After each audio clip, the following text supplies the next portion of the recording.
उपासना करता है, साधना की गंभीरता में जाता है, नियमित आगे बढ़ता है तो उसको समाधि की प्राप्ति होती है। और उस समाधि के भी बहुत सारे लाभ देखे, मोटे-मोटे देख लिए थे, उनमें से एक लाभ की कल विस्तार से चर्चा कर ली थी, आज आगे की चर्चा देखते हैं। लेकिन उससे पहले एक छोटी-सी चर्चा आपके सामने रखते हैं। हमारे वैदिक धर्म में, आर्य समाज में ज्ञान की प्रधानता रहती है, ज्ञान की प्रमुखता है, ज्ञान पर बड़ा बल दिया जाता है। ये ज्ञान प्राप्त हो जाए, वो ज्ञान प्राप्त हो जाए, ये पढ़ लें, वो पढ़ लें, ये स्वाध्याय कर लें, बड़ी प्रमुखता है। कर्म की भी प्रधानता है हमारे यहाँ पर, जैसा पढ़ा है वैसा आचरण में भी हो, वैसा व्यवहार में भी दिखे।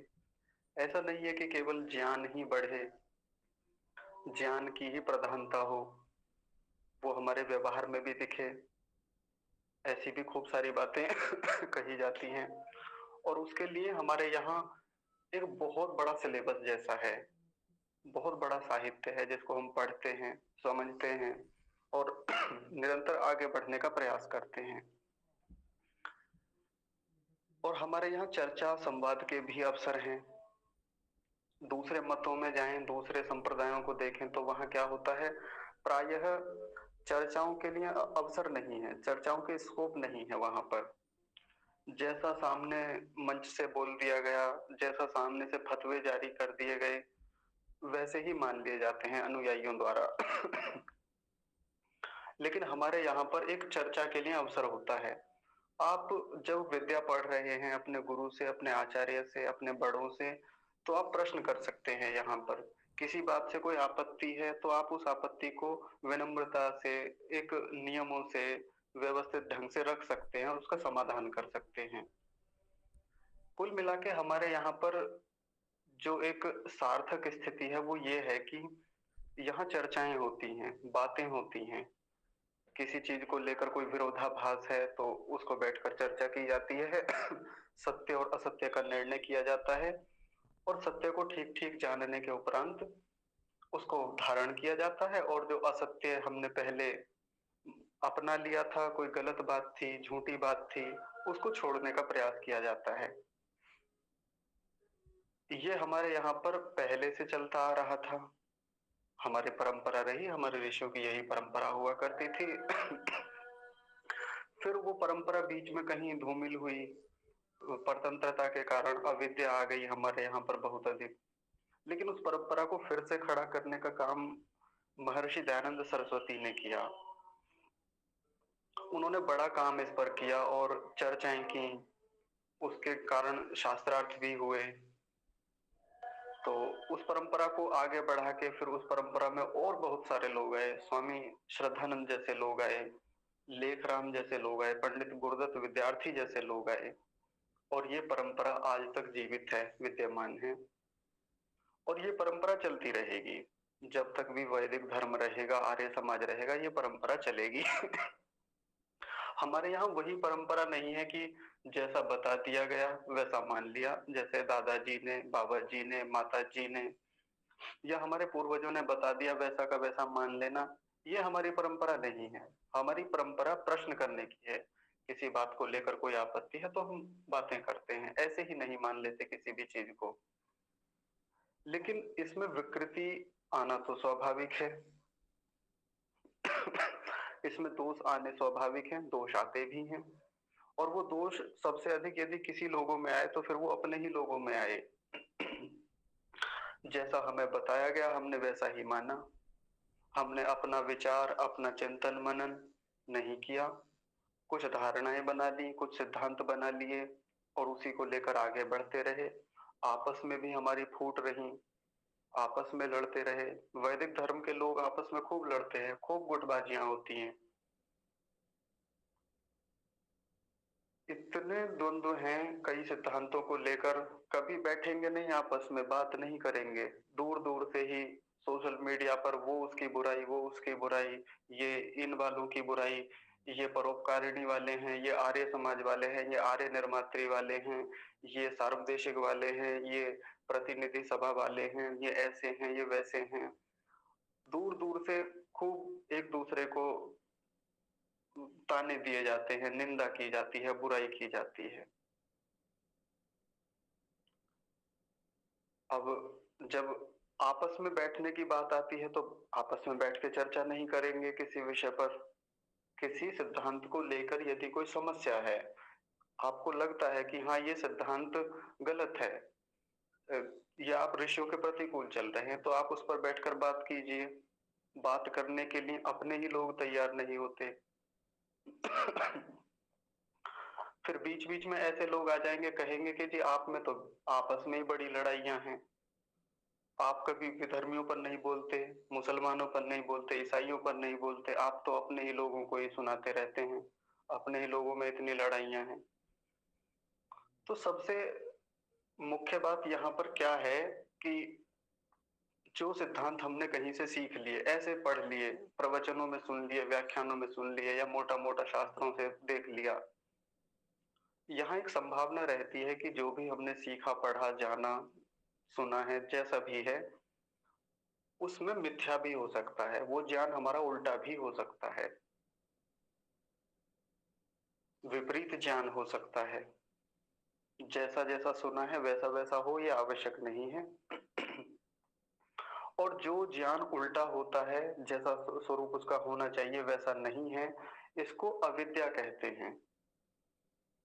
कहने को तो कहा जाता है कि आर्य समाज में बड़े विद्वान लोग रहते हैं। आर्य समाज तो देश का सबसे ऊँचा ऐसा संगठन है जिसमें ज्ञान की प्रधानता है, विद्या की प्रधानता है। लेकिन अविद्या तो यहाँ भी आ सकती है, क्योंकि आप एक सिद्धांत को लेके अड़ गए थे। आप पुरानी मान्यताओं को लेके चल रहे हैं, जिन पर आपने खुद विचार नहीं किया, चर्चाएँ नहीं की कभी भी। तो ऐसा बहुत देखा जाता है हमारे वैदिक धर्म में भी, आर्य समाज में भी। बाकियों की अभी बात नहीं कर रहा, बाकियों के तो सिद्धांत ही बहुत अलग चलते हैं। उनका तो खड़ा हुआ ही अधिकांश अविद्या पर है। विद्या भी है वहाँ पर, लेकिन अधिकांश अविद्या ही दिखेगी। लेकिन जब समस्या अपने घर में हो, अपने लोगों में हो, तो बात यहाँ भी तो होनी चाहिए। विधर्मियों को जाके डाँटो, फटकारो, लड़ो उनसे, मारो, पीटो, उससे पहले क्या आवश्यक है? सबसे पहले अपने यहाँ का तो संगठन मजबूत कर लिया जाए, अपनी लड़ाइयों को तो कम किया जाए। तो ये अविद्या एक बहुत-बहुत बुरी स्थिति है, बहुत घातक स्थिति है अपने ही लोगों के लिए। और इसी को लेकर आगे चलते-चलते हम बहुत गहरे संस्कार अविद्या के बना लेते हैं और ये हमारे जीवन का हिस्सा बन जाती है। हमें टटोलते रहना चाहिए इसे। मैं ये चर्चा क्यों रख रहा हूँ? क्योंकि आज की जो हमारी संध्योपासना का जो हम लाभ देखेंगे, वो इसी पर टिका हुआ है। मैंने बताया था कि जो व्यक्ति संध्योपासना करता है, उसको समाधि की प्राप्ति होती है। वो समाधिस्थ होता है, एकाग्रचित्त होता है और चीज़ों के सही-सही स्वरूप को देख पाता है। कल एक सूत्र बताया था आपको, यस्तु एकाग्रे चेतसि सद्भूतमर्थं प्रद्योतयति, कि जो जब व्यक्ति किसी विषय पर, किसी वस्तु पर, कुछ भी वो विषय हो सकता है, उसको ध्यान में लेके बैठता है, उसको टटोलता है, उसकी गहराइयों में जाता है, गहनता में जाता है, तो फिर उसके सही-सही स्वरूप को वो देख पाता है, सही-सही ज्ञान उसका कर पाता है। तो ये परंपरा हमारे यहाँ की हुआ करती थी, लेकिन आज कितने लोग इस परंपरा को बढ़ाते हैं? हमें अपना-अपना देख लेना चाहिए, हम कितना इस पर विचार करते हैं, चिंतन करते हैं। कल ये चर्चा मैंने रख दी थी। आज एक दूसरी बात करेंगे जिसको इसी के साथ रिलेवेंट करेंगे, जो भी मैंने अविद्या वाली बात बताई। अगला बिंदु है क्षिणोति च क्लेशान। जो व्यक्ति समाधिस्थ होता है उसके क्लेश क्षीण होते हैं, क्लेशों का नाश करता है वो। अब ये क्लेश क्या हैं? पीछे की चर्चाओं में खूब मैंने क्लेश, क्लेश, क्लेश ऐसा कहा था, जब जितनी भी हमारी कक्षाएँ चली। आज क्लेशों का मोटा-मोटा स्वरूप हम देखेंगे। बाकी तो विस्तार से फिर कभी लिख कर देखेंगे, बोर्ड पर समझेंगे इन्हें। लेकिन आज ऐसे ही मोटा-मोटा देखते हैं। 5 प्रकार के क्लेश हमारे यहाँ पर कहे जाते हैं। सभी दुखों की जननी यदि किन्हीं को कहा जाए, सभी दुखों के मूल में, हमारे बंधन के मूल में, जो हमारा जन्म भी होता है, मरण भी होता है, उनके सबके मूल में एक चीज़ है और वो है ये क्लेश। योग दर्शन में 5 प्रकार के क्लेशों का वर्णन आता है। अविद्या, अस्मिता, राग, द्वेष, अभिनिवेश। तो इनमें से 3 जो क्लेश हैं वो तो बड़े प्रसिद्ध हैं, बड़े विख्यात हैं, सब लोग जानते हैं। जैसे अविद्या सब लोग जानते हैं। ये अलग बात है कि अभी अविद्या के स्वरूप को ठीक से नहीं जानते हैं। आज इसी को देखेंगे हम। दूसरा है राग। राग को भी हम जानते हैं, भले ही ठीक-ठीक ना जानते हों। अभी कक्षा में देखेंगे राग के स्वरूप को भी अच्छे से। आपको पता लगेगा कि राग कुछ और भी चीज़ है। द्वेष, आप द्वेष को भी समझते होंगे। लेकिन आप इन तीनों के बारे में खूब सुनते रहते होंगे। लेकिन इनमें 2 क्लेश ऐसे हैं जिनके बारे में प्रायः बहुत कम बात होती है या हम जानते नहीं हैं, सुना ही नहीं है। पहला कौन-सा है? अस्मिता। अस्मिता नाम का क्लेश, ये तो आज पहली बार सुन रहे हैं हम। ऐसा लग रहा होगा ना? या किसी ने सुना होगा तो मोटा-मोटा ऊपर से सुना होगा।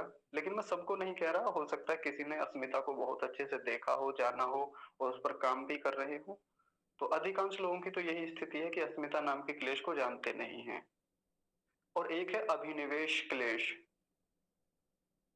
अभिनिवेश जो है, इस पर भी हम बात करेंगे आगे, लेकिन आज जो चर्चा का हमारा विषय है वो है पहला वाला क्लेश यानी अविद्या।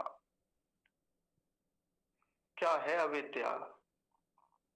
तो अविद्या के विषय में एक सूत्र महर्षि पतंजलि जी ने दिया योग दर्शन के द्वितीय पाद साधन पाद में।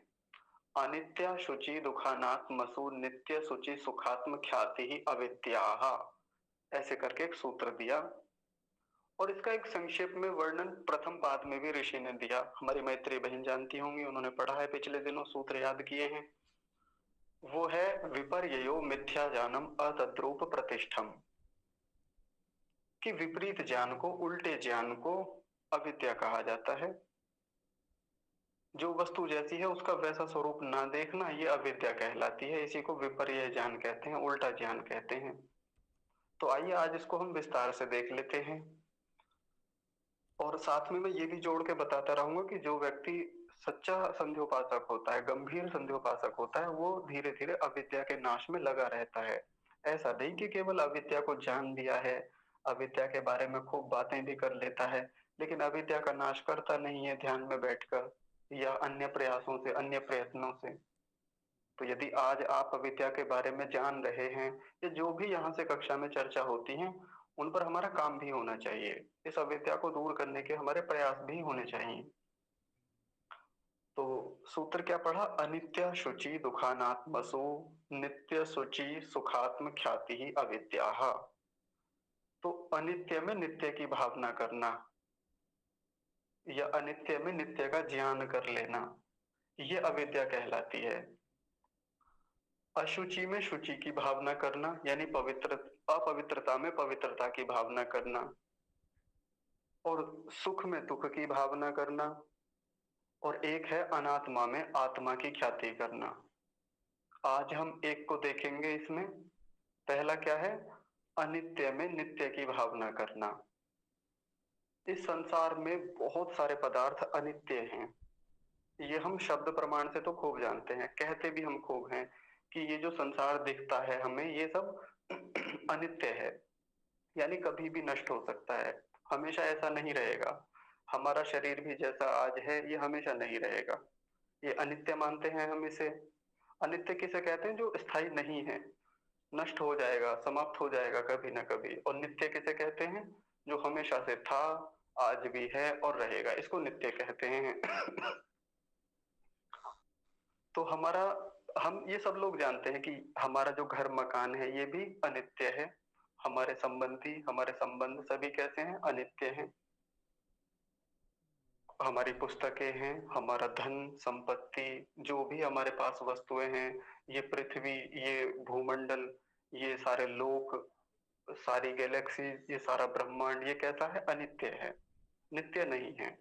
ये बात हम कहते भी खूब हैं और जानते भी हैं, लेकिन व्यवहार में कितना धारण कर पाते हैं इसे? अपने शरीर को हमेशा हम यही मान के चलते हैं कि ये तो रहेगा, हमेशा रहेगा। ऐसा मन में विचार, ऐसा चिंतन बहुत कम लोगों का होता है या होता ही नहीं है कि जो इसको हमेशा अनित्य मान के चलें। कि ये तो कभी भी समाप्त हो सकता है।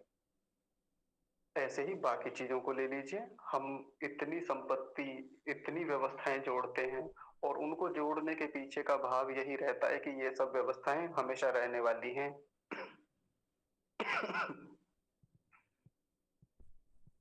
बहुत बारीकी से समझेंगे इस चीज़ को। कहने को कह देते हैं, खूब कहते हैं सब लोग कि ये हमेशा नहीं रहने वाला जी, सब ये सब व्यवस्थाएँ अनित्य ही हैं। हमारा मन भी अनित्य है, हमेशा नहीं रहने वाला, समाप्त हो जाएगा। लेकिन मन के साथ भी बहुत सारा व्यवहार ऐसे जुड़ा होता है कि ये नित्य ही रहेगा, हमेशा रहेगा। अब इसका उल्टा कर दें, नित्य में अनित्य की भावना करना, ये भी अविद्या कहलाती है। जो वस्तुएं नित्य हैं, जैसे आत्मा नित्य है, परमेश्वर नित्य है और मूल प्रकृति वो भी नित्य है। तीन पदार्थ नित्य बताए हैं ना, ये हमेशा से थे, हैं और रहेंगे। तो इनमें भी हमारी भावना कैसी होती है कि ये तो नष्ट हो जाएंगे। जैसे हमारा खूब व्यवहार ये रहता है कि मैं तो मर जाऊंगा, या वो तो मर गया, वो तो खत्म हो गया, अब कुछ बचा ही नहीं, वो तो चला गया हमेशा हमेशा के लिए, मर ही गया। मैं मर जाऊंगा, एक ना एक दिन मेरी भी मृत्यु हो जाएगी, ये सबका भाव रहता है। लेकिन मैं मर जाऊंगा, ये वचन भी असत्य है, अविद्या से युक्त है। और अविद्या ही है ये, क्योंकि मैं थोड़ी मरता हूं, मरता तो ये शरीर है, मुझे तो इस शरीर से छूटना होता है। लेकिन जब हमारे भीतर भय होता है, डर होता है, मृत्यु आने की संभावना होती है, तो हमारा भाव क्या होता है कि मैं मर जाऊंगा, मैं समाप्त हो जाऊंगा। हमेशा हमारा यही रहता है। ऐसा भाव कितने लोगों का होता है कि मैं ये शरीर छोड़ के बस दूसरा शरीर धारण कर लूंगा, इसमें कौन सी बड़ी बात है। बताइए कितने लोगों का ऐसा भाव होता है, जो हमेशा चलता हो, जो निरंतर चलता हो उनके जीवन में। इस पूरे संसार को नित्य ही मान के चल रहे होते हैं, सारी व्यवस्थाएं, जितनी भी व्यवस्थाएं दिखती हैं सबको हम नित्य ही मान के चल रहे होते हैं। ये बात अभी उतने अच्छे से स्पष्ट नहीं समझ में आएगी। आप आज पूरे दिन भर के कार्यों में जो भी आप व्यवहार करें, आप उनमें एक बार विचार करके देखिएगा, जो भी व्यवहार करते हैं उनमें कितना नित्य और अनित्य का हम ध्यान रखते हैं। और फिर आज शाम की जो संध्योपासना होगी उसमें विचार कीजिएगा बैठकर कि आज मेरा सारा का सारा व्यवहार कितना नित्य और अनित्य को मानकर हो रहा था। और मैं विश्वास के साथ कह सकता हूं कि हम पाएंगे कि नित्य और अनित्य को लेकर व्यवहार ही नहीं है हमारा, यह है तो बहुत न्यून है, अल्प है। ये विचार करते रहेंगे, अपने आसपास की सभी वस्तुओं पर विचार करेंगे, अपनी सभी व्यवस्थाओं पर विचार करेंगे, शरीर पर विचार करेंगे, आत्मा पर विचार करेंगे, परमात्मा पर विचार करेंगे, और देखेंगे कि हम इनको कितना नित्य और कितना अनित्य मानकर व्यवहार कर रहे होते हैं, हमारे आचरण में कितना है ये, और उस अविद्या को दूर करने का कितना प्रयास है कि आत्मा नित्य है, नित्य है, नित्य है, ये मान के हमारा कितना व्यवहार होता है। तो एक पहला क्या हो गया, अविद्या का पहला स्वरूप क्या हुआ, अनित्य को नित्य मानना और नित्य को अनित्य मानना, ये अविद्या का पहला लक्षण हुआ। दूसरा क्या है, अशुचिता में शुचिता की भावना करना। अशुचिता क्या होता है, अपवित्रता, गंदगी, उसमें पवित्रता की भावना कर लेना, स्वच्छता की भावना कर लेना, ये भी हमारा खूब व्यवहार चलता है। और विशेष रूप से क्या कहा योग दर्शन में, तो कहा कि ये शरीर जो है ये इतना दूषित है, इतना दूषित है, भयंकर दूषित है, भयंकर मलों से युक्त है। वहां तो बड़े विस्तार से खोल के बताया शरीर को, एक ही सूत्र में। और कैसे खोल के बताते हैं पता है, शरीर के विषय में बताते हैं कि जहां शरीर का निर्माण होता है उस स्थान को देखिए, यानी माँ के गर्भ को देखिए, कितना प्रदूषण होता है वहां पर, कितनी भयानक गंदगी होती है, वहां शरीर का निर्माण होता है। जिन पदार्थों से शरीर का निर्माण होता है, जिन धातुओं से शरीर का निर्माण होता है, वो कितनी दूषित होती हैं। यदि उन सब वस्तुओं को, जहाँ शरीर का निर्माण होता है माँ के गर्भ में, और उन वस्तुओं को कि जिन वस्तुओं से निर्माण होता है उनको सामने ला के रख दें, तो घृणा से मन भर जाएगा कि नहीं भर जाएगा हमारा? भयानक घृणित ये शरीर है, परम घृणित। वहां एक शब्द आता है, वो मुझे ध्यान नहीं आ रहा, ऐसे ही कुछ। हाँ, परम वीभत्स करके एक शब्द है, परम वीभत्स। हमारा शरीर भयंकर घृणा से युक्त है। यदि उसको काट के फाड़ के रख दें, उन आंखों को, जिन आंखों को हम कहते हैं कि इन आंखों की मस्ती के मस्ताने हजारों, ऐसे करके चलता है ना कि तुम्हारी आंखें तो कमल नयन है, ऐसे ऐसे करके बहुत सारे संबोधन चलते हैं। तुम्हारा मुख तो चंद्रमा के समान है, ऐसा लगता है तुम तुम्हारा जन्म ही कमल से हुआ हो, ऐसे वहां पर संबोधन दे रखे हैं। और मेरा बेटा देखो कैसा फूल जैसा है, ऐसा है, वैसा है, कमल के समान है, गुलाब के जैसा है। तो इस शरीर के विषय में बताया कि ये शरीर तो परम बीभत्स है। शरीर के अवयवों के बारे में वहां पर बताया, शरीर के प्रत्येक अवयव को देखें जिन धातुओं से बना है, कितनी घृणित धातुएं हैं। रक्त को ले लीजिए, मांस को ले लीजिए, मज्जा को ले लीजिए, उसके भीतर जो चर्बी जैसी होती है उसको ले लीजिए, अस्थियों हड्डियों को ले लीजिए। जब सबको अलग अलग करके देखा जाता है तो पता चलता है कि जिस शरीर को इतना शुचिता से युक्त मानते थे, पवित्रता से युक्त मानते थे, भयानक गंदगियां हैं, भयानक अपवित्रता है इसके भीतर, परम बीभत्स स्थिति है। और हमारा व्यवहार क्या चलता है प्रत्येक समय? कितना पवित्र है हमारा शरीर, और उसको निरंतर और पवित्र और पवित्र और पवित्र करने के बड़े प्रपंच हम करते हैं। पीछे कक्षाओं में चर्चा हुई है इस विषय में। फिर हमारा व्यवहार कैसा होना चाहिए? इस परम विभत्स शरीर को परम विभत्स ही जानना चाहिए। इसके प्रत्येक अवयव पर प्रतिदिन विचार करना चाहिए। नियमित रूप से हम इसकी शुचिता करते हैं। शुचि, पीछे शौच आया था ना, यम नियमों में हम शौच देख रहे थे, तो वही शौच का पालन यहाँ करना होता है। नियमित इसको शुद्ध करना होता है, लेकिन साथ ही विचार ये भी होना चाहिए कि ये शरीर हमेशा नहीं रहने वाला, यानी अनित्य में अनित्य की ही भावना करनी है। देखिए, वो अनित्य वाला भी जुड़ जाएगा इस शरीर के साथ। और ये अशुचिता से युक्त है तो इसमें शुचिता की भावना नहीं करनी है। अशुचिता है यानी अपवित्रता है तो अपवित्रता की ही भावना। शरीर को शुद्ध निसंदेह करना चाहिए, इसकी सफाई के प्रयास होने चाहिए, लेकिन इसको अशुचि से युक्त ही मानना और वैसा ही फिर व्यवहार करना। ऐसा करने से क्या लाभ बताया था वहां पर? एक तो अविद्या दूर होती है, जो हम मान के कुछ और ही चल रहे थे इसे। और दूसरा क्या होता है? अपने शरीर के प्रति राग समाप्त होता है, जो राग अभी हम आगे देखेंगे। ये सब चीजें आपस में जुड़ती हैं, इसीलिए मैंने पहले भी कहा था कि मैं सब चीजों की रेलेवेंसी आगे भी दिखाता रहूंगा, सब चीजों की प्रासंगिकता पर हम बात करते रहेंगे, सब चीजों को जोड़ के दिखाएंगे यहीं पर। और ऐसे व्यक्ति का फिर दूसरों के शरीरों के प्रति भी राग कम होता है, समाप्त होता है। दूसरों के शरीरों के प्रति भी बड़ा राग होता है ना, युवावस्था में तो विशेष रूप से होता है।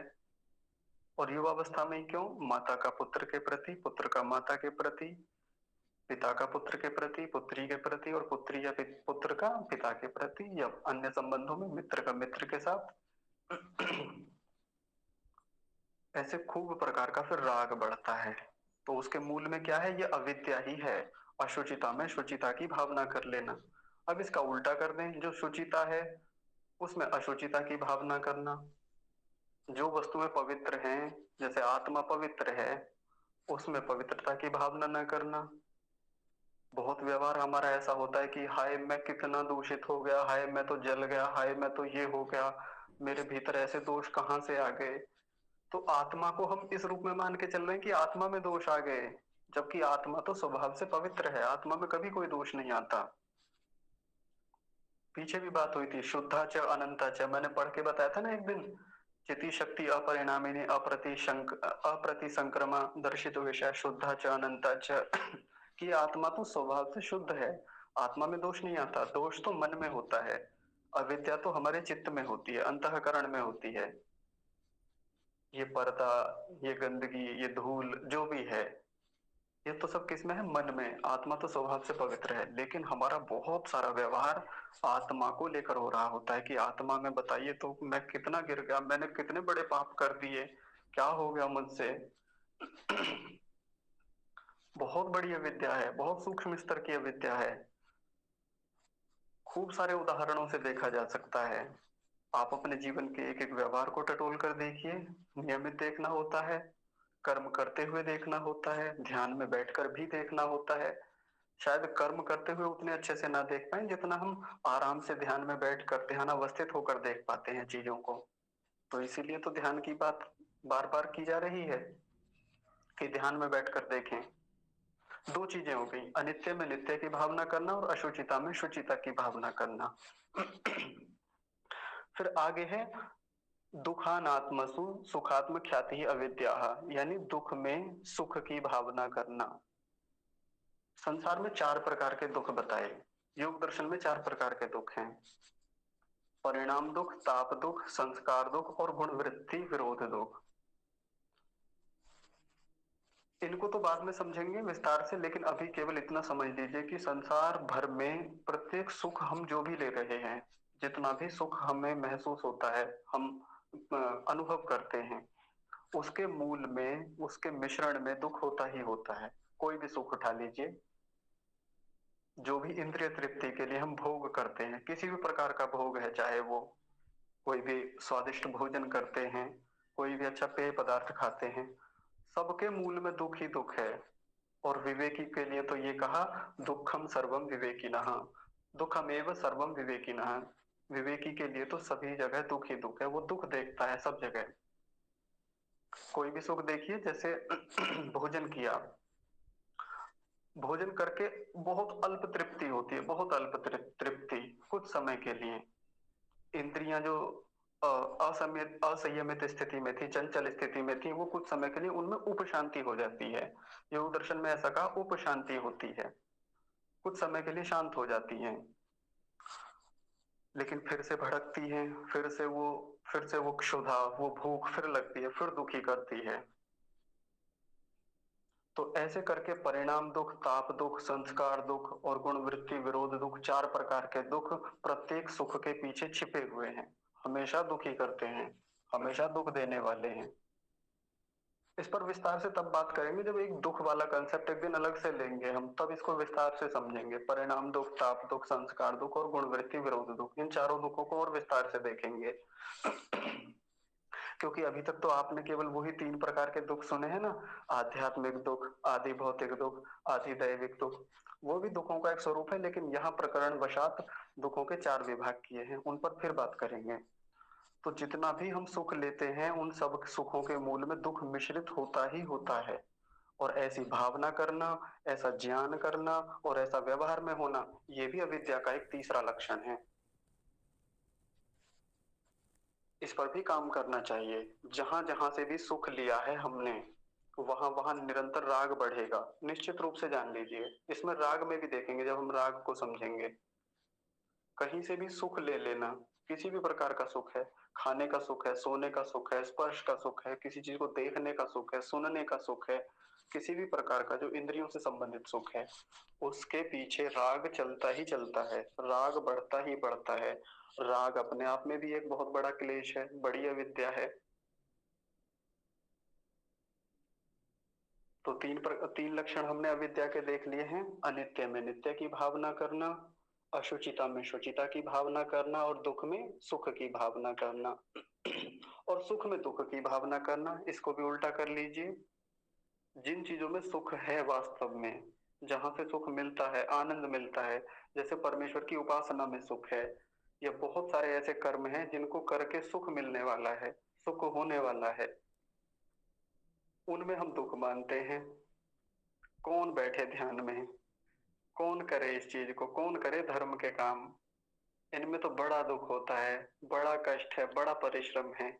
ऐसा होता है, ध्यान लगाने बैठे तो कमर दुखती है, शरीर में पीड़ा होती है, मन भी नहीं करता, मन को बार बार लगाना होता है, मन किसी और चीज के लिए कर रहा है, मन अभी मूवी देखने के लिए कर रहा है, अभी चाहते हैं कि एक सीरियल देख लें, यूट्यूब पर देख लें, रील्स देख लें, तो वहां से हटाना होता है। तो उनमें तो दुख दिखता है जहां वास्तव में सुख है हमें। लेकिन जहां से हम सुख ले रहे हैं, उनके मूल में दुख छिपा हुआ है, वो दुख नहीं दिखता। यही कारण है हमारे दुखी होने का और यही ये एक बड़ी अविद्या कही जाती है। इसके लिए भी हमें प्रयास करना चाहिए। सत्यम जी ने म्यूट कीजिए राजेंद्र जी को। सत्यम जी।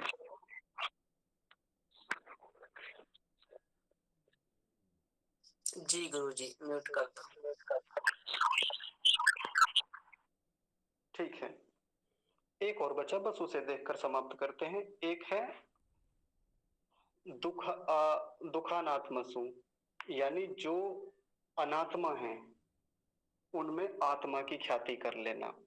जैसे शरीर, इंद्रियां, मन, ये सब पदार्थ कैसे हैं? ये अनात्मा है, आत्मा नहीं है, लेकिन इनमें आत्म ख्याति कर लेना, इनको आत्मा समझ लेना, ऐसा व्यवहार चल रहा होता है हमारा।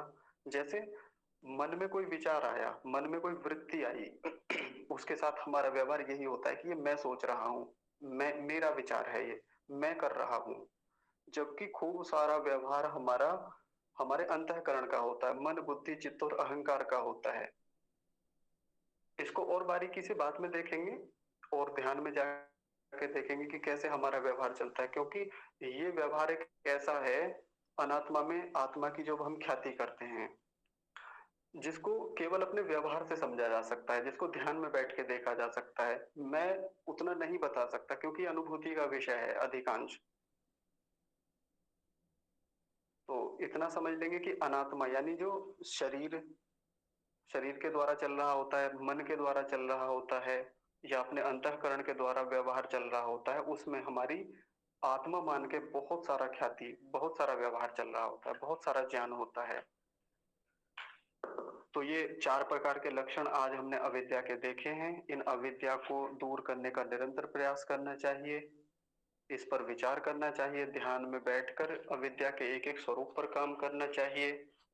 केवल जो बातें अब तक मोटी मोटी ऊपर से सीख ली हैं और वो व्यवहार में नहीं आई हैं, जिन पर विचार नहीं है, चिंतन मनन नहीं है, उन पर विचार करना चाहिए। और यदि किसी बात को लेकर कोई विरोध है, कोई असैद्धांतिक बात हमारे जीवन में आ गई है, तो उसको छोड़ने के लिए भी प्रयत्नशील रहना चाहिए। जो बात मैंने कक्षा के आरंभ में कही थी कि यदि किसी भी कोई भी उल्टा ज्ञान हमारे भीतर आ गया है, कोई भी अविद्या आ गई है, तो उस पर चिंतन मनन करें, शंका समाधान करें, बैठकर बातें करें, आपस में विरोध ना करें, या केवल अड़े हुए हैं कि जी ऐसा ही होता है, ऐसा ही मानेंगे, ऋषि ने तो ऐसा ही कहा है। ऐसा नहीं होना चाहिए। कल को कोई भी हमारा ज्ञान, हमारी पूर्व की स्थिति, पहले पूर्व की धारणाएं, हमारे पूर्व के मत गलत सिद्ध हो सकते हैं, उसके लिए हमेशा तैयार रहना चाहिए। उनका भी रिजेक्शन हो सकता है, जो मैंने पीछे बताया था। तो एक जो सही अर्थों में साधक व्यक्ति होता है, सही अर्थों में वैदिक धर्मी होता है, सही अर्थों में जो आर्य होता है, वो अपनी ये पुरानी मान्यताओं को हमेशा छोड़ने के लिए तैयार रहता है, यदि वो गलत है तो। और सही मान्यताओं को पुष्ट करता है, निरंतर उन पर विचार करता है, कैसे ये अविद्या दूर हो, इसके लिए निरंतर प्रयास करता है, कैसे विद्या की प्राप्ति हो, कैसे मैं और चिंतन मनन करूं, कैसे और शंका समाधान करूं। तो इसलिए विचार करना चाहिए, चिंतन मनन करना चाहिए, शंका समाधान के लिए चर्चाएं अवश्य करनी चाहिए। केवल मान के बैठ जाना, कुछ पुस्तकें पढ़ के बैठ जाना, इसका नाम विद्या नहीं कहलाता कि विद्या अब प्राप्त हो गई है, अब अविद्या दूर हो गई है। नहीं तो थोड़ा सा अर्जित होने के बाद में ना, हमको जो हमने पढ़ लिया है, ज्ञान अर्जित कर लिया है, उस पर हमारा खूब विचार रहता है कि देखो मेरे पास तो इतना है, लेकिन इतना कुछ बचा हुआ है उसको नहीं देख पाते हम, कि इतना कुछ तो अभी हम जानते ही नहीं, ये तो हमारे लिए अविद्या ही है। ये भी एक बड़ी अविद्या है। नहीं तो ये भी उसी उल्टे ज्ञान का ही स्वरूप है, अविद्या का ही स्वरूप है, कि थोड़ा सा जान लिया और उसी में फूल के बैठ जाना, गर्वित होकर बैठ जाना कि देखो मेरे पास इतना ज्ञान है। भली कहे ना, लेकिन मन मन में चलता रहता है कि मैंने तो इतना ज्ञान अर्जित कर लिया है, लेकिन उस लक्ष्य को या उस ज्ञान को जो एक अभी महासमुद्र बचा हुआ है उसकी ओर ध्यान नहीं जाता। तो इस अविद्या पर काम करना चाहिए। और ये ध्यान में बैठकर बहुत अच्छे से होता है। ठीक है जी, आज की कक्षा को यहीं विराम देते हैं। आप सभी, इसके लिए आपका हृदय से बहुत बहुत सारा धन्यवाद। और विशेष रूप से धन्यवाद परमपिता परमेश्वर के लिए कि जिनकी कृपा से हम सब लोग यहाँ जुड़ पाते हैं, चर्चा कर पाते हैं और आगे बढ़ने का प्रयास कर पाते हैं। सत्यम जी, कक्षा का समापन कराइए। जी,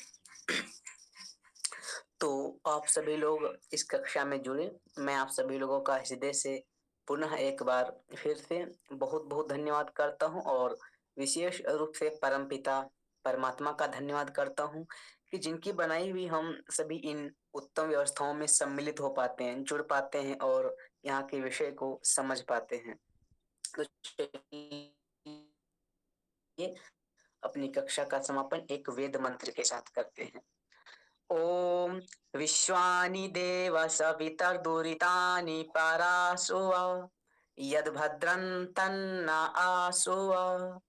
ओम शांति शांति शांति। आप सभी को सादर प्रणाम।